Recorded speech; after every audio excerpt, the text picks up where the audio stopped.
વડોદરામાં 15 વર્ષની સગીરા પીન ગળી ગઈ. મુંબઈથી આવેલી સગીરા 4 એમએમની પીન ગળી ગઈ હોવાનું સામે આવ્યું છે.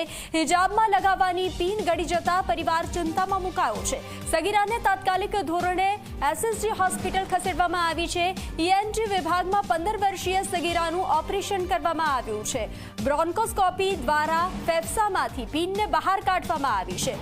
તો આ સગીરા પીન ગળી ગઈ હોવાની ઘટના સામે આવી છે. સગીરાને તાત્કાલિક ધોરણે હોસ્પિટલ ખસેડવામાં આવી. ઈએનટી વિભાગમાં 15 વર્ષીય સગીરાનું ઓપરેશન કરવામાં આવ્યું. બ્રોન્કોસ્કોપી દ્વારા ફેફસામાંથી આ પીનને બહાર કાઢવામાં આવી છે. વડોદરામાં 15 વર્ષની સગીરા પીન ગળી ગઈ છે. હિજાબમાં લગાવવાની પીન ગળી જતા પરિવાર ચિંતામાં મુકાયો. અહીંયા આવ્યા પછી અમે ઓસ્કલ્ટેશનથી અને એક્સરેથી ડાયગ્નોઝ કર્યું, નિદાન કર્યું કે આ જે ફેફસાની નળી હોય, એટલે ફેફસા શ્વાસની નળી નીચે જઈને રાઈટ અને લેફ્ટ સાઈડ ડિવાઈડ થતી હોય, જે વચ્ચેવાળા ભાગમાં એટલે રાઈટ અને નીચેવાળા લેફ્ટ ફેફસામાં જઈને ઇમ્પેક્ટ થઈ ગઈ હતી. તરત જ પેશન્ટને એનેસ્થેસિયાવાળા ડૉક્ટરને બતાવીને ઓપરેશન થિયેટરમાં લેવામાં આવી.